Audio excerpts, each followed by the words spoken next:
Hola, buenas tardes, vecinas y vecinos, y a todas las personas que nos están viendo a esta hora en las redes de la Municipalidad de Vitacura. Mi nombre es Fabiola Orrego y les doy la más cordial bienvenida a este segundo ciclo de charlas por la acción climática de la Municipalidad de Vitacura. Obviamente dentro de todo el ámbito que tiene que ver con la acción climática y con las acciones que sean amigables con el medio ambiente para poder aportar desde nuestra casa y desde nuestro entorno, se ha generado con mucho cariño este segundo ciclo de charlas en el cual está colaborando el Centro de Ecología Aplicada y Sostenibilidad CAPES, el Jardín Botánico Chagual con la Municipalidad de Vitacura para traerles a ustedes mucho contenido, mucha interacción y por supuesto mucho aprendizaje con respecto a distintas iniciativas que podemos realizar en nuestro hogar para poder contribuir a un espacio mucho más amigable con el ambiente y poder ir colaborando uno con otro para enfrentar las consecuencias del cambio climático y de todos los temas ambientales que ocurren hoy día. En particular, el día de hoy vamos a estar hablando sobre un tema bien entretenido, a mí me gusta mucho y espero que ustedes lo disfruten también, que tiene que ver con algo que ustedes ven todos los días, que es justamente su jardín. El jardín de la casa, que seguramente tiene algunos arbolitos, tiene frutales, tiene arbustos, seguramente tiene pasto, qué sé yo. Y dentro de ese panorama, lo que estamos tratando de llevar adelante como municipalidad y también dentro de todas estas acciones que estamos realizando, es tratar de promover que estos espacios que son tan típicos y tan normales dentro de nuestro diario vivir, podamos transformarlo, hacer pequeñas transformaciones que van a tener un gran impacto para tratar de enfrentar las consecuencias del cambio climático y de la sequía, ¿ya? Así que para eso, para lograr este objetivo, vamos a partir hoy día con la primera conversación, en la cual el invitado del día de hoy es Cristóbal Elgueta. Cristóbal, que está con nosotros el día de hoy, es ingeniero forestal de la Universidad Católica, es paisajista también, lleva muchos años de experiencia en este rubro y ha generado una tremenda base de conocimiento con respecto a la manera en que las plantas interactúan en el espacio y de qué manera generar nuevas estructuras y nuevos espacios de paisaje dentro de nuestros hogares o en espacios incluso más grandes, en el cual tomamos elementos de la naturaleza, tomamos elementos de los ecosistemas de la zona central para armar pequeños espacios que conversen y que se entiendan entre sí para poder mantenerse en el tiempo de manera sustentable, ¿ya? Así que actualmente Cristóbal Elgueta es gerente de la empresa de paisajismo JDM, es experto en paisajismo ecosistémico, así que nos va a estar hablando un poquitito de eso. Antes de partir, les quiero dejar dos anuncios. El primero, por supuesto, es que están todas y todos invitados a participar, a dejar su caso, a preguntar. Si tienen cualquier duda en cualquier momento, por favor, la pueden dejar en los comentarios, en la sección de preguntas, tanto en Facebook como en Instagram Live. Pueden ir dejándolas y nosotros las vamos a comentar a Cristóbal durante la conversación. Y además de eso, recordarles que quedan muy pocos días para participar del concurso de Saca tu Pasto, ¿ya? Esta semana, el día jueves, termina el concurso. Este consiste en encontrar nuevas maneras creativas para trabajar con tu antejardín o con tu jardín, sacando el pasto y convirtiéndolo en algo nuevo. Así que si necesitan ayuda para saber qué pueden hacer con ese espacio, esta es la charla que necesitan escuchar. Así que sin más que decir, le doy la cordial bienvenida a Cristóbal Elgueta, que nos va a estar hablando de este tema el día de hoy. ¿Qué tal, Fabiola? De hecho, hola, ahí te escucho. Excelente, muchas gracias por la presentación. Un honor estar acá para contarles un poco cómo hacerlo, porque de repente efectivamente estamos en todo este tema de reducir radicalmente el consumo de agua y un temazo tiene que ver con de repente esos pedazos de pasto que tenemos delante de la casa uno y que en realidad nos sirven de mucho. Así que vamos a ver una pequeña presentación para darles una manito. Si alguien tiene alguna pregunta o algo, Fabiola, sería interesante que lo haga en el chat y tú me la puedes ir haciendo, sobre todo si hay algo que tal vez no sea suficientemente claro o que sea útil en el fondo para ir dejando la presentación clara. ¿Ok? Excelente. Cualquier cosita te vamos a interrumpir y te preguntamos en la presentación. Encantado y gracias por la invitación. Gracias. Hoy día vamos a hablar de un temazo, Fabiola, de hecho, porque en general el antejardín yo diría que es un espacio que está un poco perdido muchas veces, donde uno realmente hace como lo mínimo indispensable. Y cuando uno piensa en el antejardín de una casa, un edificio, etcétera, uno piensa esencialmente en esto, en un pedazo de pasto que no tiene nada de malo, salvo que consume una cantidad de agua exorbitante, a lo menos 4 litros si es que yo ocupara alguna bermuda, por ejemplo, pero me puedo ir con toda tranquilidad a 6, 8 litros como nada, y si además manejo mal mi riego, incluso más de hecho. Y no solo es complejo desde el punto de vista de la cantidad de agua que necesita, sino que además tiene un gran tema respecto a la biodiversidad. O sea, técnicamente un pasto es lo que yo llamo un desierto verde. O sea, al final es algo que la verdad que no presta más servicio que esencialmente placer a los seres humanos, que es válido, pero yo creo que podemos ir un poquito más lejos.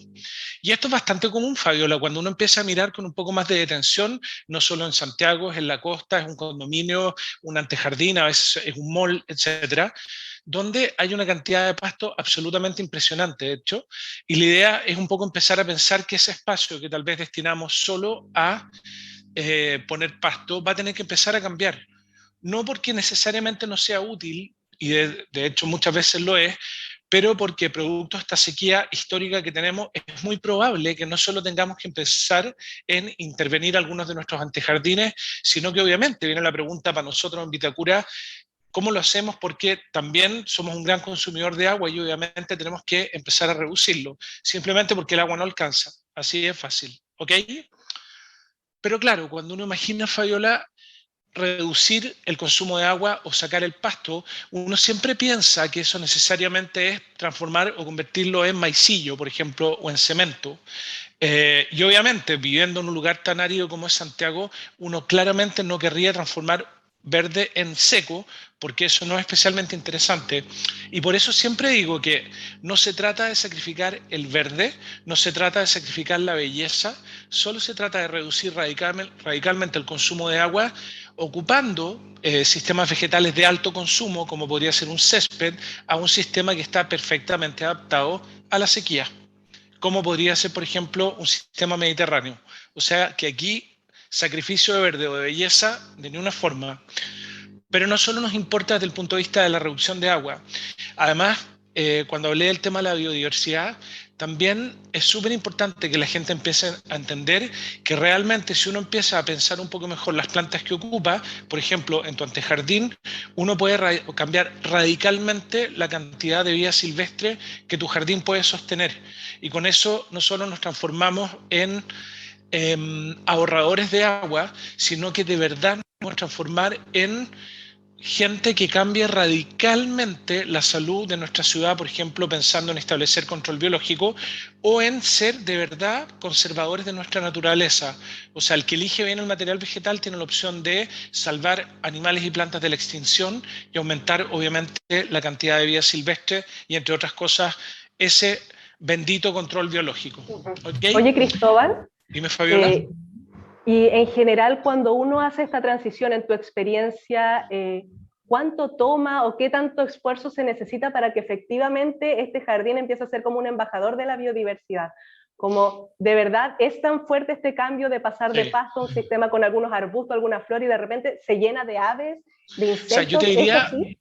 siempre le digo a la gente que esto es como el equivalente, imagínate si tú ponís en la entrada de tu casa una mesa y ponís un kuchen, un pay de limón, una torta, unos panes con palta, o sea, te aseguro que en 5 minutos se acerca alguien y te pregunta, ¿puedo sacar?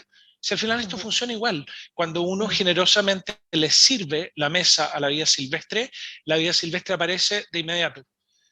Y es impresionante, porque realmente no se puede creer, siempre y cuando, obviamente, Fabiola, uno elija las plantas adecuadas, porque hay muchas plantas que son muy bonitas, pero la vida silvestre nuestra no la reconoce como fuente de alimento. Y eso es lo que hay que empezar a distinguir.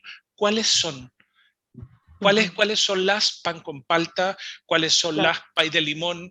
Para atraer esa vida silvestre. Y no solo atraer vida silvestre, sino que también, y siempre lo hablamos con la Maca, con la Macarena Calvo, que es mi socia, que le hubiera encantado estar acá, pero está ahí haciendo un magíster, precisamente en temas de medio ambiente, es que no solo cambia la experiencia desde el punto de vista del consumo de agua, desde el punto de vista de la vida silvestre, sino que cambia radicalmente la experiencia de naturaleza de la gente con estos jardines. Los Claro. niños se vuelven locos, porque al final nosotros sabemos que ahorramos agua, probablemente ellos también lo van a saber, los vamos a educar al respecto.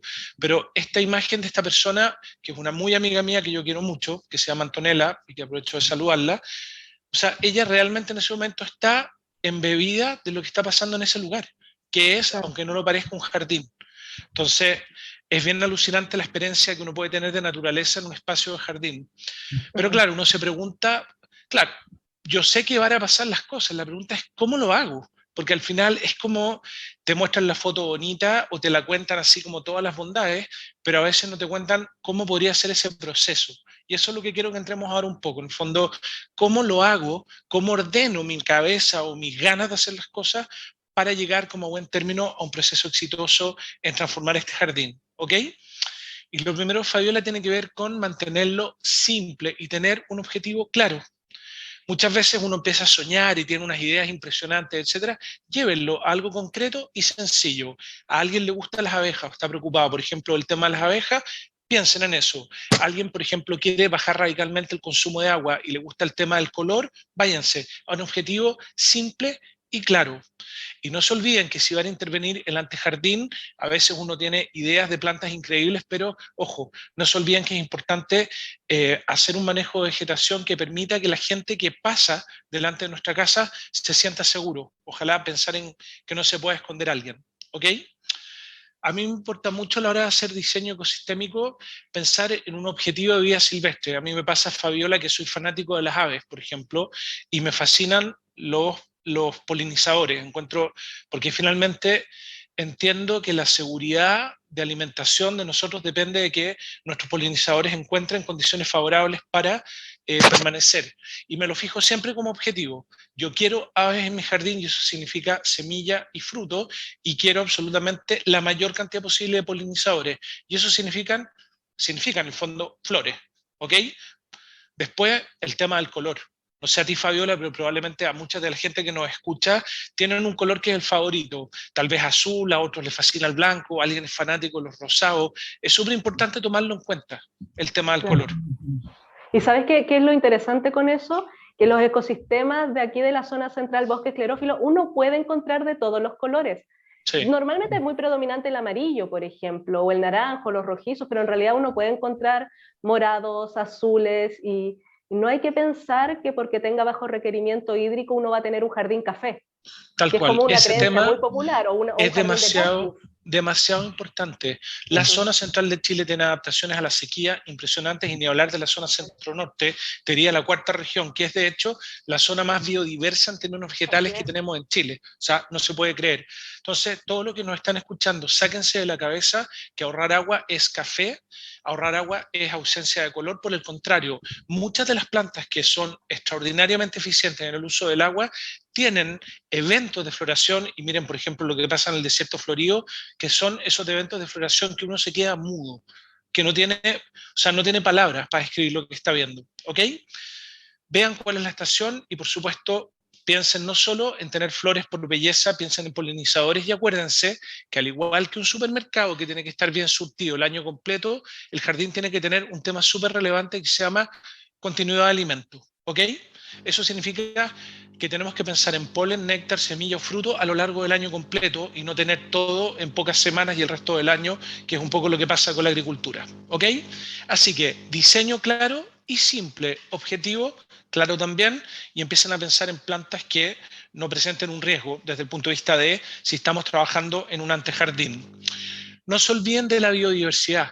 Muchas veces uno tiende a pensar que poner más plantas puede significar más trabajo, eso no es así, y no se olvide que en la medida que existen más plantas que tienen atributos distintos, la probabilidad de generar muchos hábitats distintos probablemente va a ser mucho mayor. O sea, voy a tener no solo juego de color, voy a tener además la posibilidad de que muchos insectos encuentren condiciones favorables para establecerse.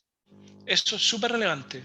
Ahora, muchas veces uno se pregunta, ¿dónde busco plantas? Porque Fabiola, obviamente, la Fabiola tiene una especialidad en ecofisiología de plantas, me imagino que domina muy bien todo lo que tiene que ver con material vegetal nativo, por ejemplo, pero hay mucha gente que no necesariamente sabe qué plantas o de qué procedencia debería ocupar.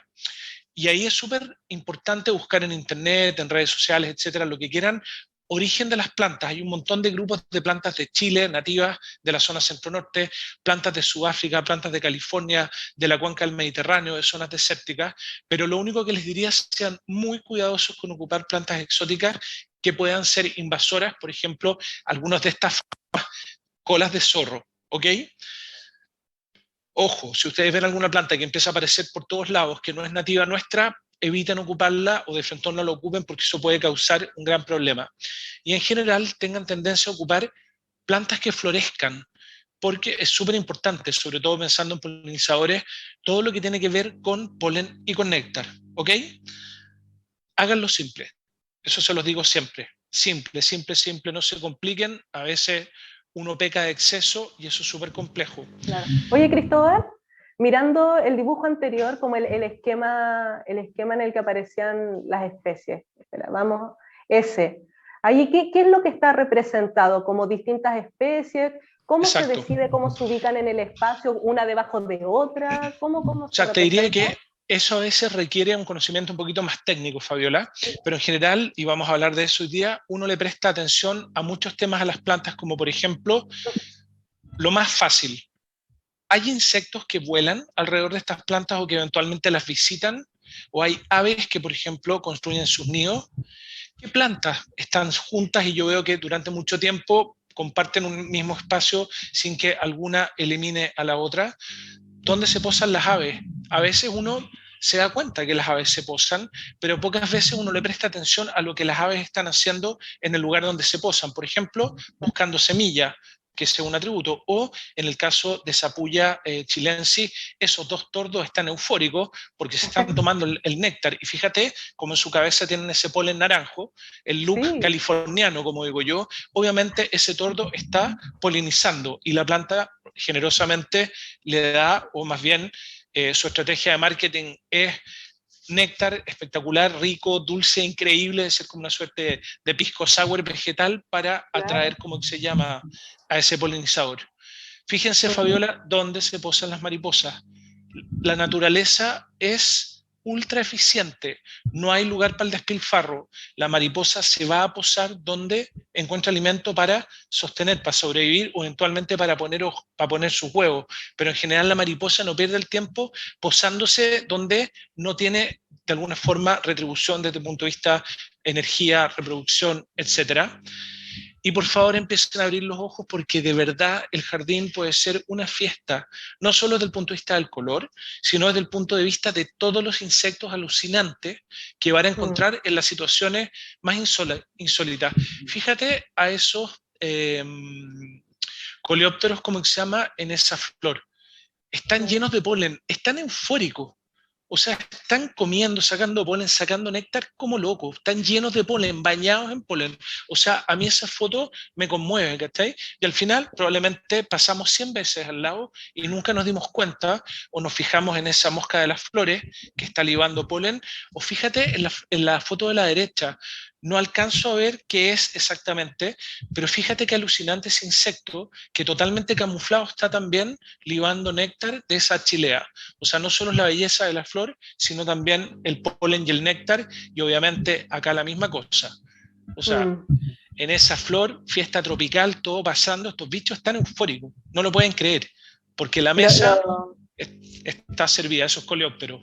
Claro. Lo que iba a decir es que es muy llamativo que esto está ocurriendo durante todo el tiempo, especialmente ahora en primavera, por supuesto, pero es cosa de acercarse y me gusta mucho el mensaje que tú mandas, que es, ¿qué es lo que queremos? Bueno, observemos el entorno, veamos qué nos gusta, acércate a la flor. De repente uno piensa que la flor es solo una flor y una abeja, y uno puede encontrar hasta 4 o 5 especies distintas a Tal las cual. 12 de la noche almorzando, y es una invitación también a experimentar. No es empezar planificando, empezar con el Excel, empezar con el cuaderno, sino que experimentar qué sombra les gusta a ustedes, qué colores, eso mismo, qué colores les gusta, como qué tipo de flor. observar los organismos que interactúan, a quienes quieren invitar a su casa, que es algo tremendamente íntimo. Tal cual. A mí me encanta y me la paso en esa. De hecho, a mí me da risa porque no solo observo los insectos, yo amo los reptiles. Entonces, es increíble cuando uno empieza a pensar un poco mejor en el jardín. A mí me causa gracia porque esta lagartija que está acá está mirando ese saltamonte, que es uno de estos saltamontes grandes que están volviendo a mi jardín, está lleno, de hecho, y esa lagartija se le está haciendo agua a la boca. Ella, bien camuflada, con su café y su verdecito entre medio de este Limonium latifolium, esperando para comerse a ese saltamonte que está inmediatamente al lado en una Coletia istrix, que he hecho, ulicina, perdón, que es una planta nativa. Técnicamente no nativa en el sentido estricto, la verdad un poquito más al sur, pero es súper interesante cómo uno puede tener toda esta actividad silvestre en los jardines que uno arma, ¿ok? Pero obviamente no solo se trata de elegir bien desde el punto de vista de que la planta sea bonita o eventualmente que atraiga alguna cosa. Acuérdense que a todos nos gustan los supermercados bien abastecidos. Por gracias a Dios no nos ha tocado, como en otros países, experimentar la escasez en general. Te diría que tenemos la suerte que siempre hay. Y cuando uno piensa en un jardín también hay que estar atento a que, como dijo la Fabiola, ahora en primavera probablemente es el momento en que hay mucha disponibilidad de alimentos y unos insectos bien específicos, pero en la medida obviamente que va avanzando en los meses hay que pensar en hacer sistemas de plantas que provean la mayor cantidad posible de condiciones para la vida silvestre a lo largo del año. Porque no solo de primavera viven los insectos, muchos insectos también, y fíjense cómo va cambiando este jardín, viven también, por ejemplo, del otoño, en un momento en que un montón de insectos se están preparando para irse a hibernar o eventualmente están dejando su descendencia. También tenemos que pensar en que, así como en primavera existen plantas que están en flor y que están floreciendo, también tenemos que pensar en plantas para todas las épocas del año, ¿ok? Ese tema es súper relevante, se llama continuidad de alimento. Ahora, ¿tú sabes cuál es lo más increíble, Fabiola, respecto al tema del agua? Que no pocas veces nos pasa que mucha gente maneja perfecto y ocupa correctamente plantas que son nativas nuestras o de zonas muy parecidas a Santiago desde el punto de vista, o a la zona centro-norte desde el punto de vista del agua, pero tienen esa como suerte de adicción de ver el suelo siempre mojado y terminan eliminándolas, no porque no hayan elegido bien, es simplemente porque todavía creen que las plantas necesitan riego permanente. Y eso es una de las cosas que vamos a hablar también en esta pequeña charla respecto del riego. Todos tenemos un problema con el riego, es como cuidar una mascota, es como necesitamos saber que está alimentada todo el tiempo, y al final, a mí me ha pasado algunas veces, una vez maté una planta por exceso de agua y una nativa, y es como, Dios mío, qué vergüenza. Un clásico. Sí. Y ahora llegamos justo a lo que tú me preguntaste respecto a cómo uno asocia estas plantas, porque a veces, claro, uno ve estos jardines súper lindos con un montón de plantas distintas y uno empieza a hacer unas mezclas biodiversas, etcétera, que funcionan pésimo y terminan eliminando unas a otras. Y hay un tema al que hay que prestarle mucha atención, que es un trabajo largo y es parte de los cursos que vamos a hacer durante este verano, Fabiola, en Vitacura, para hacer cursos gratuitos, así que espero que seas una de las inscritas, donde le vamos a enseñar a la gente, entre otras cosas, a que entiendan que mezclar plantas necesita de un tema que se llama arquitectura vegetal. Todas las plantas tienen formas súper específicas. Así como hay gente más alta, más chica, etcétera, las plantas de alguna forma, en función del lugar donde les tocó desenvolverse o evolucionar, tuvieron que adoptar ciertas arquitecturas que les permiten, por ejemplo, armar una cosa que se llama sistemas multicapa. Muchas plantas compartiendo un muy pequeño espacio, donde esas plantas son capaces de vivir todas juntas, producto, como se llama, de que en el fondo tienen adaptaciones que les permiten vivir, entre comillas, apretadas, por llamarlo así. ¿Se entiende? Cristóbal, perdón, que estaba justo acá viendo que nos llegó una pregunta, hablando de las estaciones del año, que preguntaban acá que todos los inviernos en su jardín se le queman las plantas. ¿Por qué ocurre y qué puede hacer al respecto? De repente pensando en esta misma perspectiva de selección de especies, que imagino que también deben ser especies resistentes a la helada. O sea, yo creo que es súper importante entender que, y eso también es parte de lo que vamos a ver en los cursos, si se viene una programación para el verano, para todos los que se quedan en Santiago a veces, o incluso veraneando, allí ese tema es una buena pregunta, porque en la naturaleza existe una cosa que se llaman los ciclos de crecimiento, que tiene que ver con en qué momento, como se llama, las plantas tienen crecimiento activo, por llamar así. Y hay plantas que tienen ciclo, por ejemplo, de verano, eso quiere decir que se ponen lindas, crecen, florecen en verano, y otras plantas, como muchas de nuestras plantas nativas, que tienen su ciclo durante el invierno. Claro. Entonces es interesante porque para mucha gente que tiene dramas, por ejemplo, de que hay un montón de plantas que se les ponen feas en invierno, hay algunas plantas que muy por el contrario hacen exactamente lo contrario, se ponen eufóricas precisamente porque hay agua y frío durante el invierno. Eso se llama un sistema multiciclo, o sea, ya no es solo la arquitectura, además es el momento del año en que la planta está activa y obviamente la capacidad que tenga esa planta, por ejemplo, entre otras cosas, de resistir el frío. ¿Ok? Entonces tenemos un tema de selección de especies, que quizá la especie que se le está quemando no es la más apropiada porque tiene, según su crecimiento en esa época, es muy sensible Tal a cual. esa condición. Y por eso es tan importante, Fabiola, prestar atención a las plantas que uno elige, o sea, no es llegar y elegir cualquiera, y entre otras cosas, dentro de los atributos que uno tiene que elegir, porque tiene que ver con lo que le pasa a uno con su jardín, está, por ejemplo, todo lo que pasa con el color. Y es súper interesante cuando uno hace estos antejardines, etcétera, y ya vamos a ver cómo, que quiere elegir plantas, a veces uno no se da el trabajo de buscar los atributos de las plantas que te interesan, desde qué temperatura soporta, qué cantidad de sol, cuál es su resistencia a la sequía, y entre otras cosas, por ejemplo, los colores, ¿cachai? ¿Qué pasa con los colores de estas plantas? Me gusta realmente qué va a pasar, por ejemplo, a principios de primavera con esa selección de plantas que yo estoy haciendo.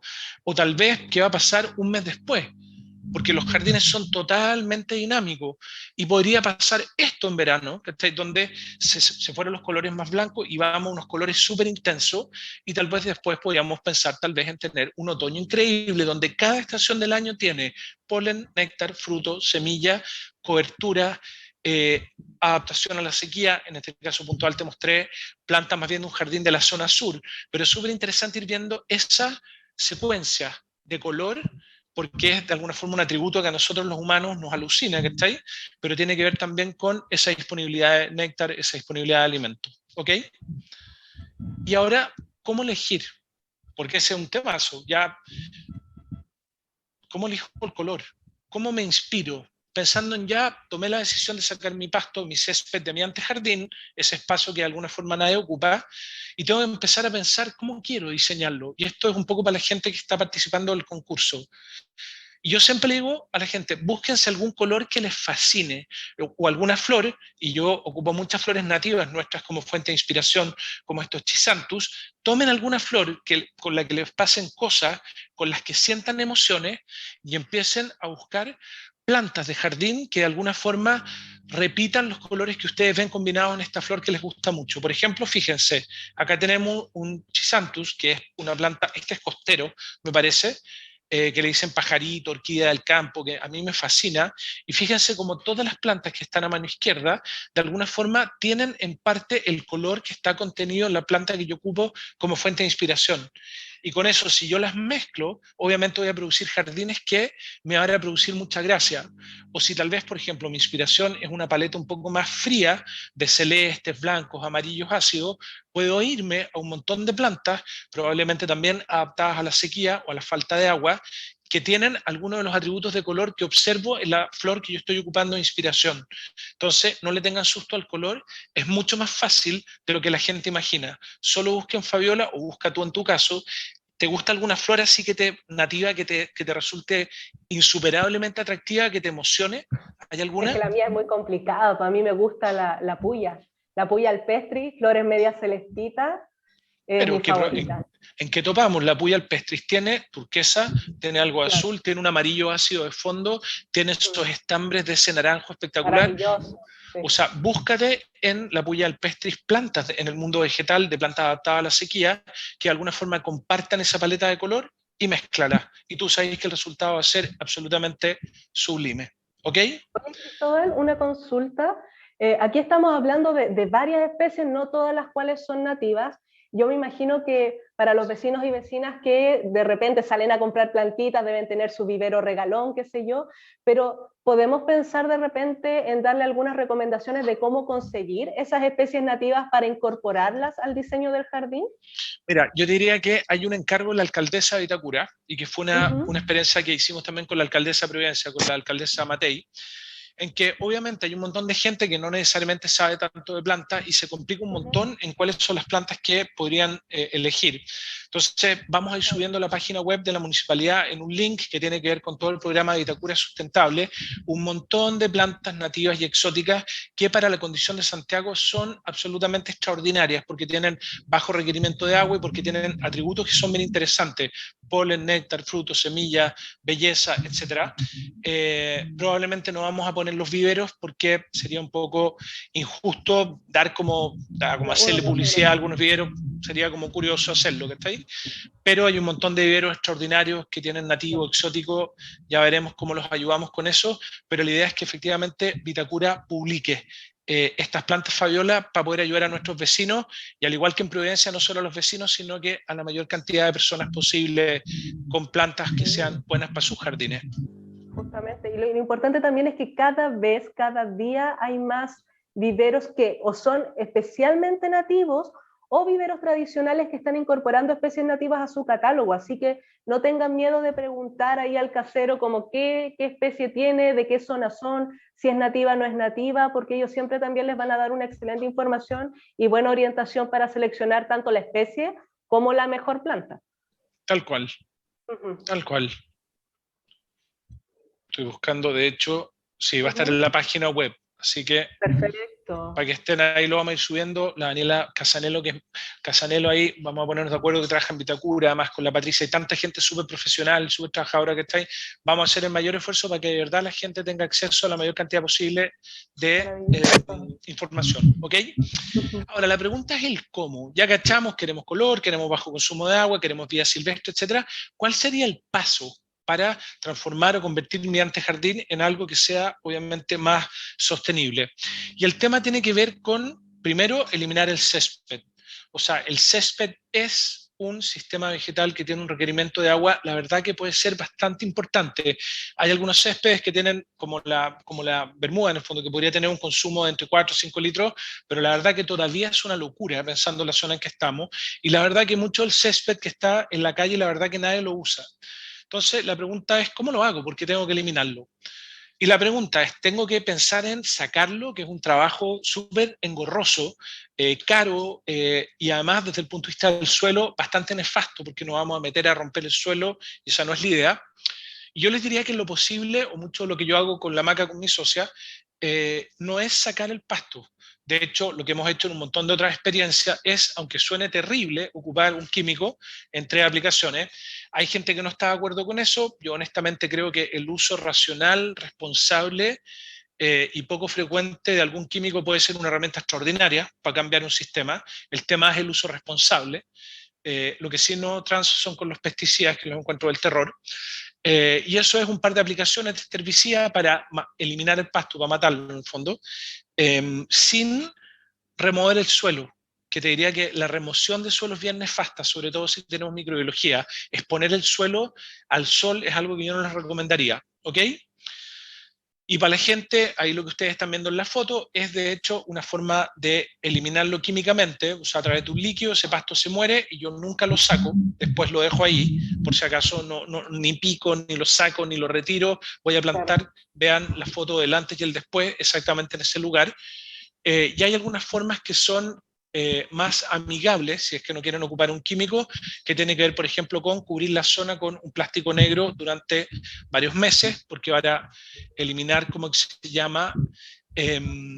Para matarlo por tema que no puede hacer fotosíntesis, y a veces cubrir un pasto existente con una cantidad importante, una mezcla de sustrato, como el que está en pantalla, que es muy, muy drenante, sobre todo si tienen árboles que tienen valor, puede ser una forma también de eliminar ese césped, y obviamente ahí se están ahorrando el uso del químico. Cristóbal, tengo Dime. 2 preguntas, una Dale. mía y una de una vecina.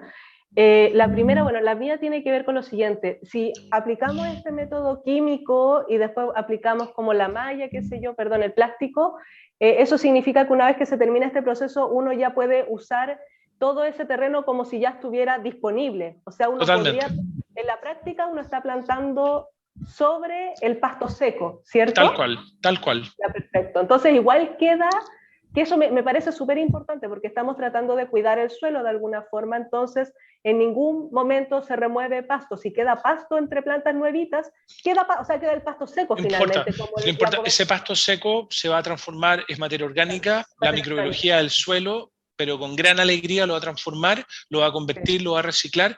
Lo que no quiero es que se metan con el suelo. Eso es un error. Salvo, como se llama, que tengan un suelo compacto. O sea, si por ejemplo la entrada a la casa de ustedes durante 20 años fue un estacionamiento, obviamente vamos a tener que entrar a picar, ¿cachai? Y a levantar ese suelo, porque está tan compacto que es poco probable que los sistemas vegetales puedan crecer.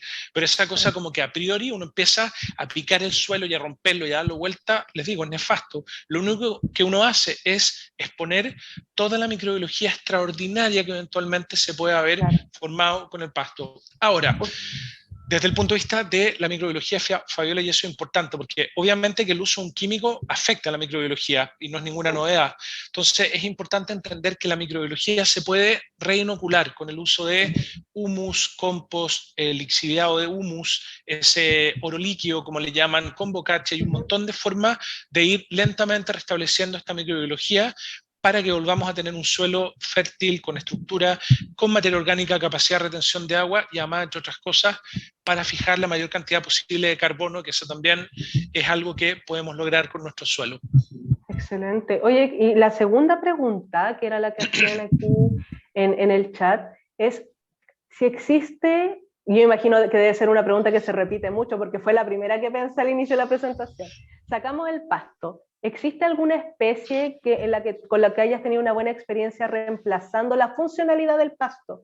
Que es permitir que corra el perrito, que jueguen los niños. ¿Cómo tratan de tratar? Yo te diría, hay algunas ciperáceas, por ejemplo, que eventualmente, que yo nunca he visto en Chile, así que por eso ni siquiera te doy los nombres, que ocupan los gringos, pero yo te diría que por desgracia hay pocas plantas que soporten lo que soporta el pasto, porque de hecho el pasto coevolucionó con muchos herbívoros. O sea, imagínate lo que es que pase por encima tuyo una manada de bisonte un par de veces en el año. O sea, te diría que el pasto tiene muchas cosas extraordinarias desde el punto de vista del banco de semillas que tiene, la forma en que captura la energía, su capacidad de regenerar infinitamente, porque regenera su banco de yemas todo el tiempo. O sea, esta corona que manda y manda y manda y manda yemas, yo creo que no hay nada que le vaya tan bien como el pasto.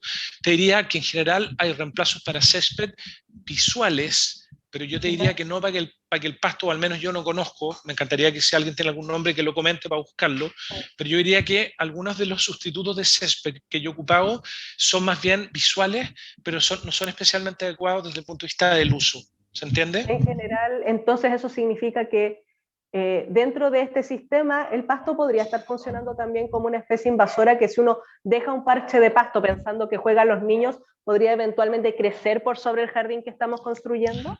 Yo te diría que si uno tiene un pasto, y es una muy buena pregunta, si tiene algo parecido a lo que llamaríamos una chépica, que son estos pastos rizomatosos, efectivamente se termina transformando en un problema y terminan invadiendo. Entonces te diría que los pastos rizomatosos, nuestra chépica, es un problemazo desde el punto de vista de... Por eso en general yo les diría que si es que están pensando en hacer un antejardín más sostenible, de frentón eliminen el césped. De verdad no es ningún aporte ni estético ni funcional, porque de hecho es muy raro que alguien juegue la pelota en tu antejardín. Sería complicado por los autos. Y la verdad que uno podría poner plantas sin ningún problema. Este es un temazo, Fabiola, porque mucha gente piensa que hay suelos malos. Muchas veces cuando uno hace un antejardín o algo, ven esta tierra como que ha estado pelada un montón de tiempo y la gente se preocupa y te dice, oye, mi suelo es malo. Y yo siempre le digo a la gente que no se desanimen, porque en general es muy raro que uno tenga un suelo tan malo como para que no haya algo que crezca. Y siempre muestro, por ejemplo, el ejemplo de nuestro desierto de la cuarta región, donde hay cualquier cosa menos suelo. Esto esencialmente es arena, y este es un jardín en un supermercado que tiene un nivel de mantenimiento prácticamente cero, prácticamente nada de riego o muy poco espaciado, etc. Y un año y medio después, lo que estaba totalmente seco y un suelo que no tiene ni compost ni tierra de hojas, que por favor no lo ocupen porque es bien nefasta la tierra de hoja, si es que su procedencia es, por ejemplo, de cerro, si es una tierra de hoja que se ha hecho Industrialmente es otra cosa, pero todo lo que venga de algún cerro, por favor, no lo ocupen, le están haciendo mucho daño a nuestro bosque esclerófilo. Pero esto que supuestamente es un mal suelo tiene un crecimiento extraordinario y por eso no hay que desalentarse. Los suelos malos no existen en general y cuando se encuentran con un suelo que tiene una cantidad de piedra o de arena impresionante, como muy probablemente le ocurra a muchos vecinos de Vitacura que viven en lo que era el lecho de un río y se van a encontrar con un montón de piedra, no le tengan miedo. La piedra, de hecho, es extraordinariamente importante para muchas de las plantas que les vamos a recomendar, porque la piedra asegura una cosa que se llama drenaje. Si hay algo que las plantas de zona mediterránea, que es la nuestra, y semiárida, no soportan, Fabiola, es los suelos que no tienen drenaje. Donde la sequía pega fuerte, siempre el drenaje es lo más importante, además, para llevarnos el agua lo más alejado de la superficie para que no se nos evapore. ¿Ok? Oye, Cristóbal, nos acaba de llegar una sugerencia de reemplazo, pero habría que buscarla.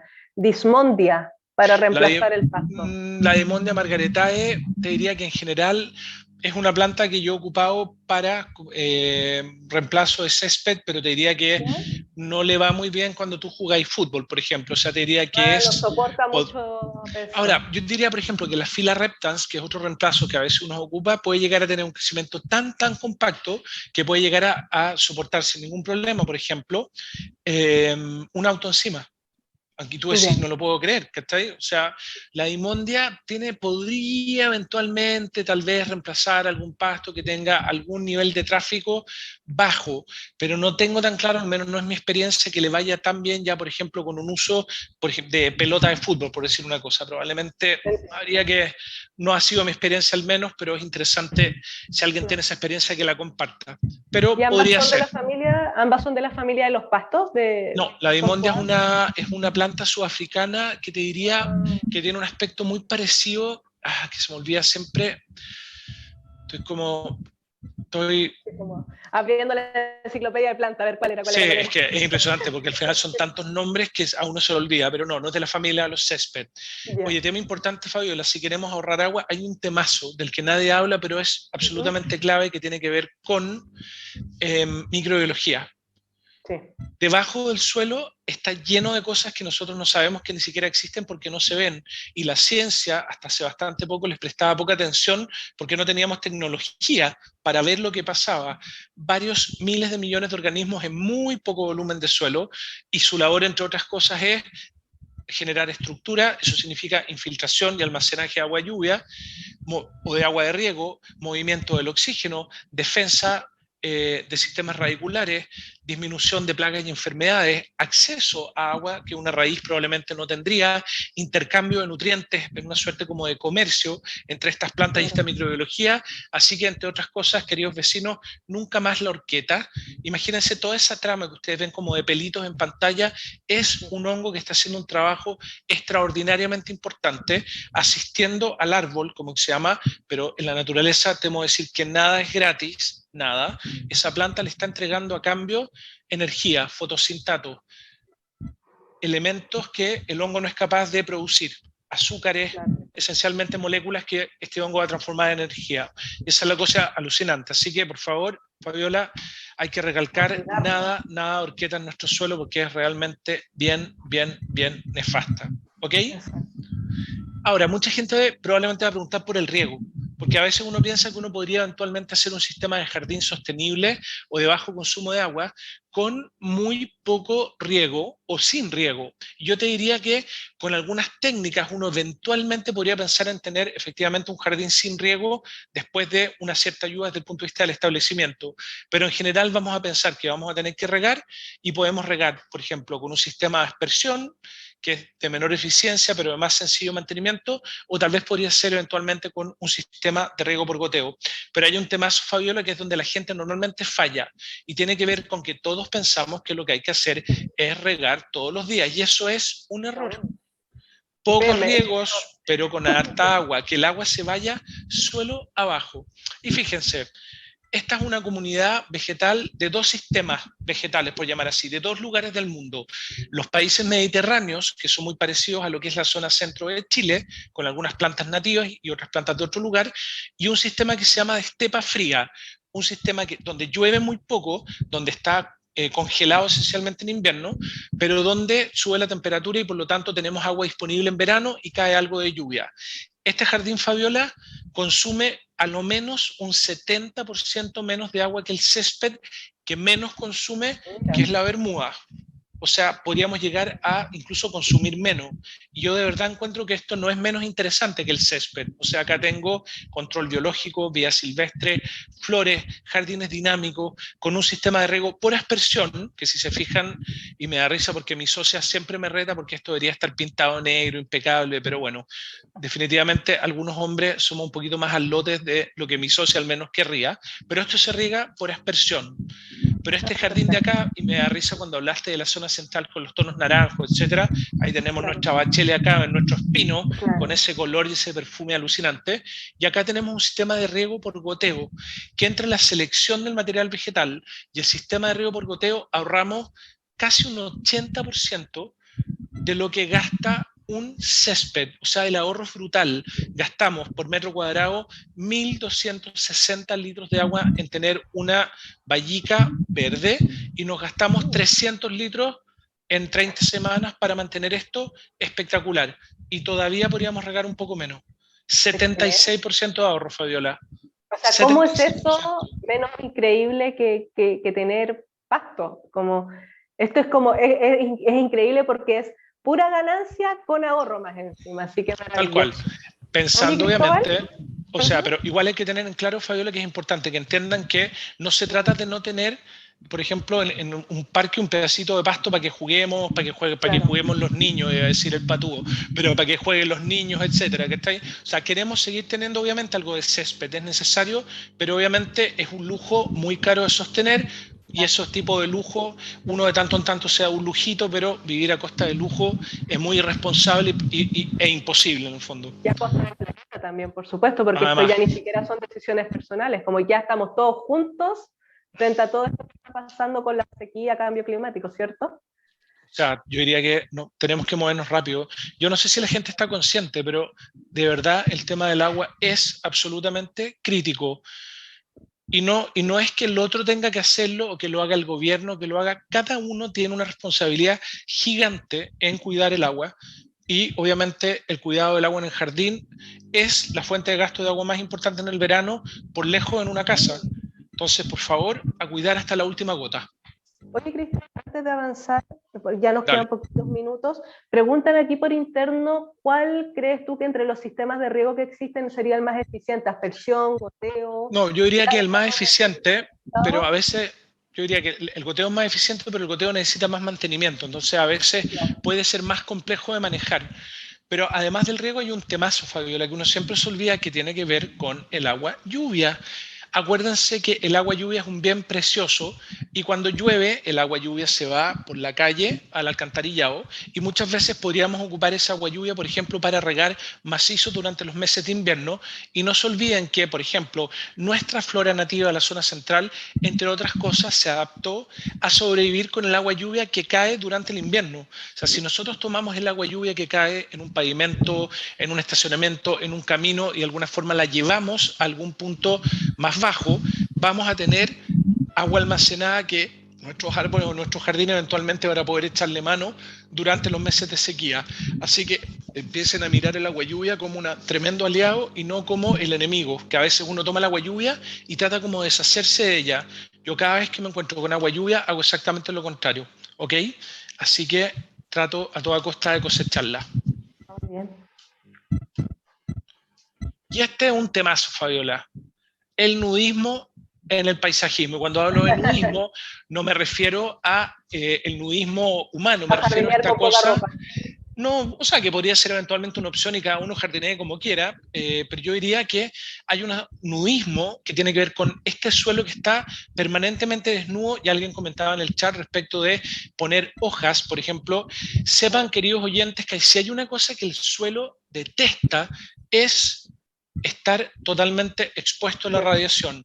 No lo soporta. Y además de eso, para los que trabajen en jardines saben que un suelo expuesto significa toneladas y toneladas y toneladas de maleza. Entonces van a empezar a ver cosas muy locas, Fabiola, ya está pasando en Providencia, pero va a pasar también en Vitacura, que van a empezar a ver que nosotros, municipalidad, vamos a empezar a hacer macizos de plantas muy diversos, con muchas plantas distintas, con mucha planta y con un montón de piedra. Y obviamente cuando uno mira esto, lleno de este mulch famoso de piedra, se ve espantoso, pero no se desalienta en esa maleza, esa piedra, entre otras cosas, que se ve bastante fea en un inicio, tiene que ver con ahorro de agua, tiene que ver con protección y cobertura del suelo, y van a ver que las plantas con el suelo más fresco, más protegido, a una velocidad que no se puede creer, cubren. De hecho, mírate estas fotos, Fabiola, cómo queda el jardín recién terminado, que obviamente no es especialmente emocionante, como a los 6 meses la piedra desaparece porque esas plantas están bien contentas, y un año después ese jardín es una fiesta del ahorro de agua, de la belleza, de la infiltración de agua lluvia, de la vida silvestre, y una fiesta también para los vecinos, porque realmente es increíble lo sensible que somos los seres humanos al color. De hecho, nos importa bastante. Fíjate, estos son antejardines que eran pasto en la comuna de Providencia, en un plan piloto que hicimos allá, sacamos el pasto y los transformamos en estas zonas, y que la gente valora mucho. O sea, cambiamos pasto verde que nadie ocupaba en zonas con mucha flor, muy bonitas, muy coloridas, la verdad que bien emocionante. Ya no hay gris, la piedra se hace parte del suelo, colabora con que el agua infiltre y el agua llegue allí, infiltre bien al suelo, en realidad no es tremenda ganancia. No hay que tenerle miedo a la piedrita tampoco, tal como decías. Yo ando buscando para mi jardín, los bolones, las piedras, las roquitas. Y ahí viene después el tema de cuánto regar. Porque no te pasa, Fabiola, que de repente uno se encuentra como con el drama de que no sabe cuánto regar. O sea, yo te diría que si uno elige bien, como se llama la comunidad vegetal, la combinación de plantas, uno podría pensar en regar, como se llama, con total tranquilidad, alrededor de 5 litros por metro cuadrado a la semana, sin ningún problema, e incluso menos. Así que ahí hay un temazo, como se llama, que es re importante a la hora de pensar cuánto regamos. Uy, perdón, que ahí con situación de revisión. Metí la pata con la presentación. Perdonen. Así que ojo ahí con todo lo que tiene que ver con cuánto regar. No se olviden que es súper importante que el suelo se mantenga descompactado, y descompactar el suelo no significa horquetearlo. Por favor, fuera con la horqueta, no la vayan a ocupar más porque hace mucho daño. Y lo importante, y es la invitación que les hacemos en Vitacura, que ya se nos está terminando el tiempo, a que por favor se animen, porque este concurso de Reemplaza tu césped, como les dije, no se trata de cambiar el césped o el antejardín que está delante de tu casa por algo café, seco, deprimente, sino muy por el contrario, se trata de verdad de transformar tu antejardín no solo en un ahorro de agua, sino que en una oportunidad de conectarnos con la naturaleza, una oportunidad de conectarnos con la belleza. Y vayan preparándose porque en Vitacura tenemos un montón de temas re interesantes que tienen que ver con una página web que estamos preparando. Estamos pensando también en un montón de formas de poder ayudar a los vecinos, Fabiola, a que sepan o puedan elegir plantas, y para eso vamos a publicar un montón de temas en la página web. Estamos preparando cursos para el verano, ahí tenemos un montón de cursos re interesantes. Estamos viendo temas en la página web, y lo que estamos haciendo también, Fabiola, es elaborar un montón de proyectos dentro de nuestra comuna para cambiar radicalmente la forma en que estamos haciendo paisajismo, para que se ponga más bonito, mucho más verde, más florido y por supuesto mucho más biodiverso de lo que es hasta ahora. Excelente. Con esta imagen que en realidad, claro, se ve tan diversa, tiene tantos tamaños distintos, tantos colores distintos, densidades, yo creo que no podría haber mejor invitación para los vecinos y vecinas de la comuna y todas las personas que nos están mirando hoy día para hacer este intento, empezar a experimentar, a observar, planificar, y por supuesto ahora de a poquito van a empezar a aparecer recursos para que puedan aplicar. Y empiecen, experimenten, vayan con las piedritas, con cobertura de hojas, observen las plantas que tienen en su jardín, y vayamos viendo, como decía aquí una persona en el chat, que el jardín, el pasto, o sea, quitar pasto no significa perder espacio de juegos. Un jardín biodiverso es un tremendo espacio sensorial, de exploración, de acercarse a la naturaleza sin tener que salir de casa, es increíble. Estoy yo tremendamente agradecida, me imagino que los vecinas y vecinos también contigo, Cristóbal, tremenda charla. Aprendimos muchísimo, yo creo que además de aprender nos motivamos mucho para salir a jardinear pronto, lo más pronto posible. Si esto es lo más importante, es solo el comienzo. De verdad estamos empeñados en lo que te dije, Fabiola, en hacer cursos y todo. La alcaldesa es como ha sido uno de los encargos, porque obviamente el municipio también tiene una tremenda responsabilidad desde el punto de vista de ayudar a los vecinos a que sepan que de verdad lo podemos hacer mejor. Existe la voluntad de un montón de gente, no necesariamente el conocimiento, y para eso estamos los paisajistas de la comuna, no solo para ver parques, jardines, sino también para ayudar a nuestros vecinos a hacer de Vitacura un mejor lugar para vivir y ser un ejemplo ahí de lo que tenemos que hacer. Así que muy emocionado, muy contento por participar y tan agradecido que hayan confiado en mí para un poco liderar este camino con toda la gente ahí de Vitacura. Así que nada, pues, ¿qué querés que te diga? Estoy muy agradecido. A hacer comunidad, claro, como a unirse, a mirar la página, participar en los cursos, porque aquí entre comunidad salimos adelante en esta crisis climática, también de sequía, así que todos podemos poner nuestro granito de arena o nuestra planta para poder enfrentarlo, ¿cierto? Tal cual. Perfecto. Muchísimas gracias, Cristóbal. Recuerden, vecinos, que tienen hasta este jueves para participar, el 2 de diciembre. Saca tu pasto, inventa nuevas ideas, nuevas experiencias. Aquí tenemos unos tremendos ejemplos. Esto va a quedar subido en las redes de Facebook y de Instagram de la Municipalidad de Vitacura, si lo quieren volver a revisar. Así que fue un gusto, espero les haya servido, les haya gustado. Y estén atentos y atentas porque el jueves 2 de diciembre se va a venir la próxima charla de nuestra serie de charlas por la acción climática de la Municipalidad de Vitacura, en colaboración con el Centro de Ecología Aplicada y Sustentabilidad CAPES y el Jardín Botánico Chagual. Así que muchísimas gracias, Cristóbal. ¿Sí? Todos ultra invitados a la charla, no se las pierdan, porque la verdad que hay hartas cosas interesantes que va a hacer. Exacto, exactamente. Así que muchísimas gracias a todos y todas, que disfruten el resto de su día y nos estaremos encontrando en la próxima ocasión. Que estén muy bien. Encantado, gracias a todos por participar, que tengan una buena semana.